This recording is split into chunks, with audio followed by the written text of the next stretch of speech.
Hey, what's up, everybody? I'm Jill. And I'm Caleb. Welcome to the Simply Smarter podcast. How are you, Jill? I am good. Yeah? Yeah, the weather's been great. I know, it's turned finally. Yes. No longer snow like last week. Right. Remember that? That was just a week ago. Crazy. So weird. Yesterday it was like 84 degrees. Yeah. And the wind. The wind brought in that warm weather, right? Windy, yeah. What's new with you? You know, not a whole lot. Scores are out. Yes.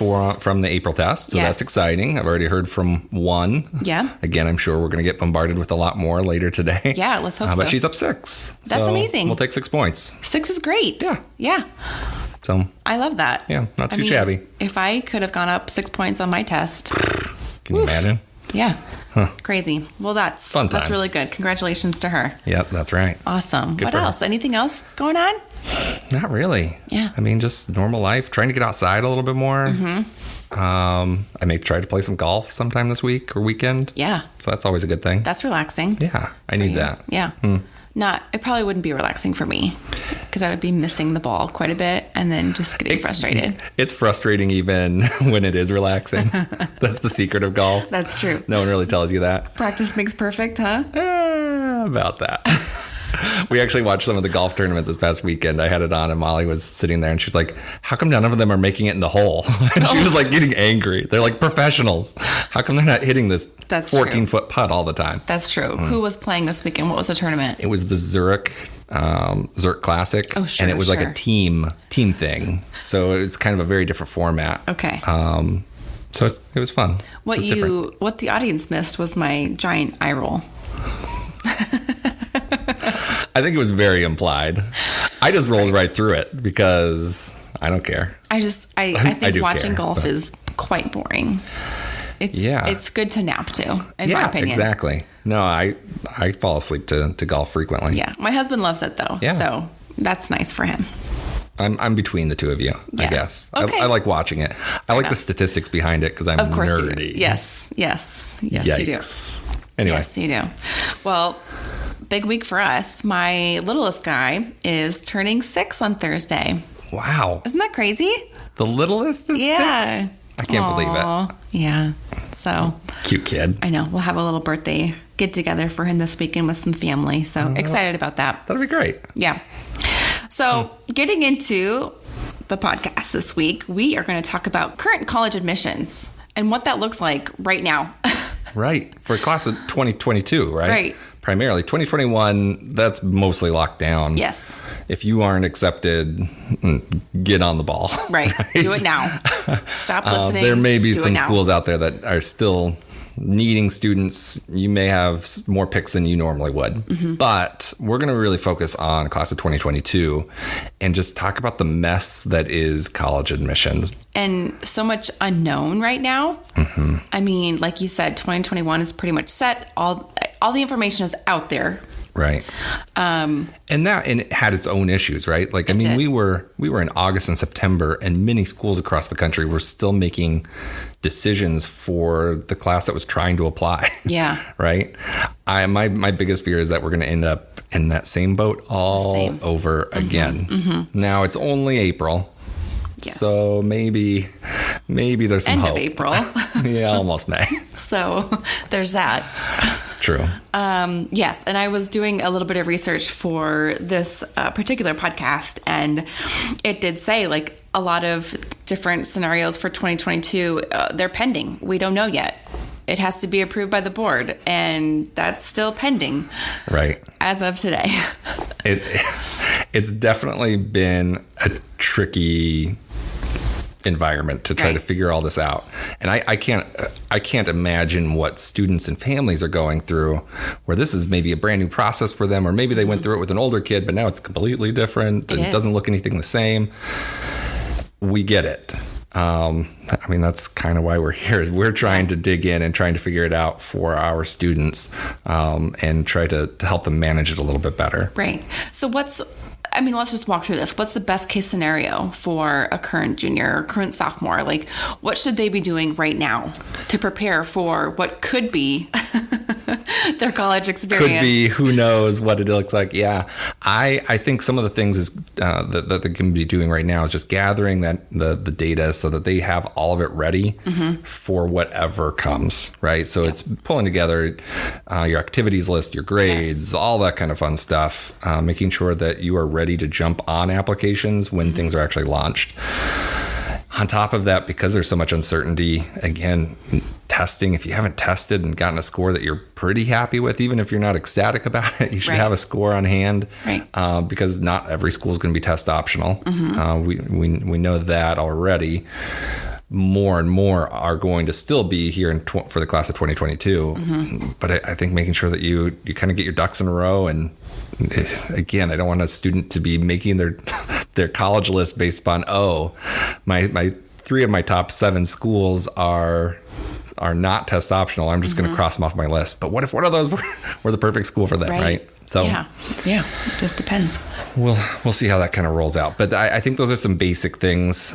Making sure you get testing out of the way, make sure that you have a good idea of kind of the process of, like, again, getting your applications together and things like that. And then start thinking about those essays this summer and things like that. Yep. And one other point I was going to ask about, what about activities? Because activities were held off for almost a year, right? 100%. So, I mean, of course, colleges are going to recognize that. But, like, what does that mean right now? Does that mean, like, jump into activities this summer, into volunteering? What do you think that looks like? Yeah, I mean, it depends on where you are in your community and where we are with the pandemic in your area.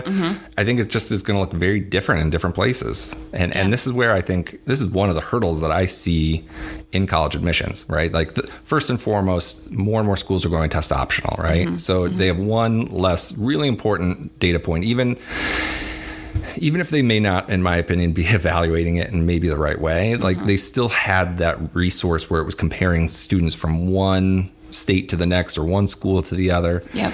That's gone.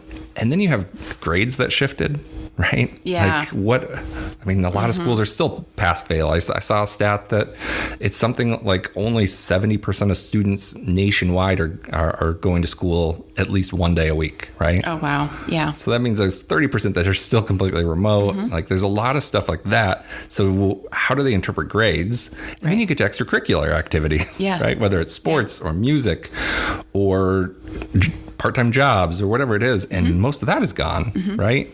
Or if you're lucky to have been able to participate in your sport, like, good for you, but how do colleges fairly say, they got to play soccer in the spring, but their counterpart played a fall sport and they couldn't do theirs? Right. How do you weigh that? So again, it's just so... I do not envy colleges. I would want more information, not less, during this environment. And it's going to be interesting to watch and see how different schools handle it. Yeah. And what do you just throw it up and hope it sticks? Like, what? Everybody talks about how they hate the subjectivity that they feel goes into college admissions, and that's with a bunch of data, right? Been a bunch of information. A big movement this past year. Huge, right? Well, guess what? Now, if it's just based upon a name on a sheet, and you can't really be too judgy because, again, some students just haven't been able to participate in different things. Yep. Or maybe, again, their grades are fantastic because maybe they are remote all the time and there's just very little asked of them just because of the environment and the situation. How do you compare different students? And it's going to be fascinating to watch. I will kind of foreshadow a little bit. I did talk to somebody at a local school, and they have some scholarships that are going to be test optional scholarships. Okay. So and I asked him, based on? Well, he said, like, the standard things, not test related. So they're going to take into account GPA, and they're going to take into account extracurricular activities and all these things. Well, guess what? Again, not everybody's not a level playing field. Right. So basically kind of what I'm taking from this as well is, if you're a freshman or a sophomore, start doing something. You never know what's going to happen in the future. I mean, not that we're going to have another global pandemic, but, those seniors and juniors that were starting to prepare as freshmen, even 7th, 8th graders volunteering or, just being active in their community. being in sports. Like, they already have a little bit of a jump on those who waited until they were freshmen and sophomores. It's so true. No, I think there's a lot to learn from this. Maybe we could put together the top 10 list at some point of things that we should be taking away from this. Love me a top 10. I definitely think this is a time for younger students to start getting on the ball, making sure they're set up well for the future. And again, if you are somebody who is participating in sports, keep doing what you're doing. It's not going to hurt you in any way. Just know that the metrics are just going to be a little bit different this year. Right. And they're doing what they love, hopefully. Yeah, I mean, hopefully they're not just in it just because they've always done it, but hopefully they are passionate about it and they love doing what they love doing. So for sure, that's also going to release some stress, hopefully, right. And they're hanging out with their friends. Yes. So hopefully that's overall just a bonus for them in the grand scheme of life right now. It's getting better. I really do feel like just the whole world, I guess. I mean, starting to wake back up. It is. I keep on looking at the numbers. Do you? The COVID numbers? I do. I do. They're kind of at a standstill at the moment. Yeah. It's kind of good that they've kind of just sat in that valley. Right. Kind of I don't want to call it a plateau because the plateau is up. Yeah. They've just kind of stayed low, which is generally a good thing. Yeah, I agree. So I agree. Anyway, so all of that to say, parents of current juniors, yes, we feel for you. We're with you. And hopefully some of the information that we provide helps you understand that, again, you're not alone. College admissions is generally a very messy process anyway. Yeah. And now it's even worse. Right. But we're all in it together. And hopefully some of this data, some of this information that we're going to provide about a few of the local schools will help give a little bit more perspective and an idea of what's coming. Yeah. Do you want to start at K-State? You want to start at K-State? Sure. Yeah. So I had a family recently reach out to me, and their student was looking at two schools, and one of them was K-State. And they really wanted to understand kind of like why should they prepare for the ACT if K-State has changed their admissions policies. So a couple things that I found. Good question, by the way. Yeah, very valid. So fair right now. We talk a lot about return on investment and things like that. So at K-State, they've reduced their requirements for admission. So the student had a 3.9 and an ACT score that wasn't quite reflective of that kind of GPA, the family felt, and they wanted to do more, but he could get accepted already at K-State with what he had. So they were just like, do we move forward? So one of the things that we looked at was a scholarship piece. And they've changed this pretty considerably. And there are two options. One, if you submit test scores, and as long as you have, let's say, a 3.6 GPA or higher, if you have a 21 and a 3.6, you're going to get $1,000 over 4 years. So a total of $4,000. Okay. So again, nice. From their perspective, they were talking about doing kind of a standard level tutorial, and they're going to spend $1,800 or $2,000 or something like that. Well, you're going to double your money, right? Because they were going to improve at least this much to get to this range. And this student just hadn't taken an ACT yet, or had they? They had. They had, so okay. They are a Kansas public school student. Perfect. So, and then, so that's for a 21. You go up just one more point to a 22 to 24 range, and it's $1,500 a year. So that would be $6,000. So in a case like that, the family would be tripling their investment, right? That's kind of a big range. I mean, if he's at a 20, he gets a 21, you get $1,000 a year. Right. Oh, one more point, 22. You don't have to get a 24. No. You just have to get a 22. Yeah, 2 points. Then it's $1,500. If a student's at a 20, it's just 2 points. Right. And now you're going from $0 to $1,500 a year. And 2 points is very manageable. For sure. That is a realistic goal. It is. And honestly, in that case, we probably wouldn't even recommend anything like a 15-hour tutorial or 18-hour tutorial. We would be talking about a 6, maybe 9-hour tutorial at that point. So even less cost. Exactly. So that's a win. And then the next bump is at a 25 and up.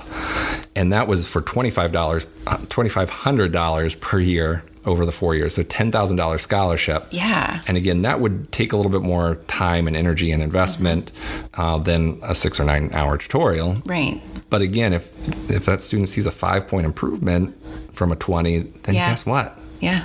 Now a big scholarship. they're 5 times on their spend. That'd be amazing. So absolutely. it just kind of depends on what the family values there. Now, this is where the wrinkle comes in. And I alluded to this earlier. I actually talked to a financial aid officer at K-State last week. And because I had read about test optional scholarships on their website, and there wasn't a whole lot of info there. So I talked to them, and which makes it really hard. I mean, if you're really doing research on K-State, right? Do I want to apply? Right. Is this right for me? Like, you kind of need information. Absolutely. Right. So there wasn't a lot of information. So I called, and it was as clear as mud, even after talking to him. Right? Like it was still just like, oh, we have a committee that's going to make the decision, and we're going to be figuring this out. And in my head, I'm just thinking, how is a school like K-State that may have 20,000 applicants, let's say just half of them go test optional, you have 10,000 students applying for these scholarships. How are you going to evaluate 10,000 students in a committee format and award them scholarships, right? And they had no timeline on that committee. They didn't have a timeline. They didn't really even have an idea of exactly what the amounts would be. Okay. Some of them, based on the website, showed that they could be even larger than if you apply with your test scores. Okay.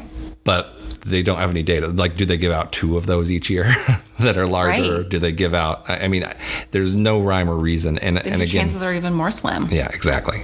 So I Very don't know. ominous. Yeah, kind of strange. Yeah. And again, I think the schools in our area tend to have like things in order, and they're pretty on top of things. And things like this it's par for the course right now. Yeah. It's very frustrating. Yeah. So that would be K-State. Okay. What about University of Arkansas? Yeah, that's another popular school in our area that's not necessarily right exactly in the region. And University of Arkansas has gone actually test optional for the class of 2022 as well. Okay, so we do know that. Yeah, so they've officially announced they are just following the same parameters that they did in 2021. Okay. Which is, again, I think that they're going to have some challenges along the way. Hopefully they figured out some of that here with the class of 2021. But at least everybody knows. Right. We're all on the same page here. Right? Like there's no ambiguity. There's no like, hey, this is what it is. So for students in Kansas or Missouri, if you apply, you can actually get part of the out-of-state tuition knocked off the bill, even with just a 3.2 GPA. Okay, that's very manageable. Yeah, for sure, right? Yes. So you get 70% off out-of-state tuition if you have a 3.2 or higher. Great. Right? If you have a 3.4 or higher, that's 80% off, and a 3.6 or higher, now you're talking about a 90% discount on out-of-state tuition. Yeah, that'd be which fantastic. could be like $11,000, $12,000 a year. Yeah. That's a huge amount. And again, a lot of students are kind of in that mid 3 GPA range or higher. Right, exactly. So that makes University of Arkansas a lot more doable. Yeah. This is an interesting fact. What do you think the average GPA was in the U.S. in 2009? Oh, 2009. Okay, let me think. 2009. How old was I? That was a while ago, right? I know, right? We were out of high school. Oh, for sure. We were out of college. Out of college. Okay, 2009. I would say 3.6. Whoa, you're going real high. Is the it? average. So again, historically, we call right, true. Historically, again, a C was an average grade, right? Yeah. So students should have a 2.0, right? That would be the middle. Average. It was a 3.0 in 2009, and it had inched up probably about like 3 or 4 tenths of a point over the 10 or 15 years prior. Yeah. And it's only been inflated even more. So again, the Department of Education hasn't released any of this, but I would surmise that the average GPA is probably in that 3.1 or 3.2 range in the U.S. That's which right means there. A lot of students are going to be eligible, right? Yeah, that's about 70%. Yeah, crazy. That's great. Anyway, Cool. Well, what about one of the really big ones around here? KU. Yeah. So remember when we talked about K-State, and they've made some decisions, but there's still some ambiguity. And we talked about University of Arkansas, and they've kind of nailed things down. And again, it's pretty straightforward. Yeah. Well, KU, unfortunately, has not been as on top of things. And again, there's still a lot sitting out there and trying to figure out exactly what it's going to look like for the class of 2022. Yeah. Now, they shifted things for the class of 2021. Yes, they but did. They are tentatively adjusting things even further for the class of 2022. And do you think that's going to be pretty similar as 2021, or? I think it'll be pretty similar. So again, I think in some of your research, you found that like they've made a decision, but it still pens approval Right. from the Board of Regents. That was on the website this morning. So Nothing had changed. unless their website is outdated. Which is possible. Yeah, There's a lot on that website. there is. So for this current class, so pre-pandemic, assured admission just meant that students really didn't have to kind of worry or wait for an admission decision because as long as you had 24 and a certain GPA, you were automatically accepted. Like Yep. nobody even reviewed your file, right? Done. enough. You're in. Nailed it. Love it. Now it's shifted for the class of 2021, and they've made some adjustments in that regard. But for the class of 2022, they're actually looking at if you have a 3.25 GPA or higher, unweighted, of course, Right. there won't be any test scores required, Okay. right? So that's a huge change. The Board of Regents just approved everything, and everything went into effect in 2015, just 6 years ago. Yeah. That kind of upped the ante and tried to make KU more competitive along the way. And now they've kind of shifted, and again, a 3.25, you're automatically accepted. Yeah. You don't have to worry about anything. It's done. Easy. And if you have below a 3.25, all the way down to a 2.0, as long as you score a 21 or its equivalent on the SAT, you are going to automatically get accepted. Wow, that would be really awesome for students Yeah, who for sure. struggle a little bit in school. Yeah. Make it a lot easier for them. It is interesting, though. Again, again, a place like KU, historically, their average GPA has been like a 3.5 or maybe 3.4 to 3.6 range, Yeah. I'll say. And now they are the automatic acceptance all the way down to 3.25. So I'm curious to see if there are any additional resources for these students. And I just want to make sure students succeed. Right. There's nothing worse for a student than to go to school for a year or a semester and then drop out. So I want to make sure that those students are doing very well. They're getting the support that they need, because it's just a different animal at this Right. point, right? They're looking at things differently, and the parameters have changed. And Totally. I hate to be a skeptic in that guy, but some of the information, like some of the articles that I read, the headline was hidden at the very end of the article, right? It talked about it hey, was. we're making all these changes at KU. It's sort of test optional now. We don't know what it means for scholarships, by the way. They haven't released any of that. Right. This yet. is just for assured admission. Yeah, this is just for admission. And But colleges don't want a high percentage of dropouts. No. I mean, they're not looking for that. No, that's the So, in It doesn't 2 or serve 3 anyone years, well. it'll Right. be really interesting to be Yeah. on college campuses and see how everyone's doing. Right. So, in the article, they buried the lead in that at the second to last paragraph, they talked about enrollment at KU was down 11%. Well, guess what? No, They want to try to increase enrollment, and they think that they're going to increase enrollment by just lowering their standards and expectations and requirements. So it'll be interesting to see how that plays out from an enrollment perspective as well. Yes. At least in my nerdy sense of the word. Absolutely. For sure. So many changes. Yeah. And I feel like there's still, more that will be coming out, Oh, for sure. obviously, because half of what we talked about is They haven't even made a maybe. decision. Right. That's a good Exactly. possibility. Who knows? So if there's something that we can do to help down the road, we're here. We're a resource for our students here in the Kansas City area. And not only in testing, but also in this world of college admissions Yes. and college prep in that way. Yep.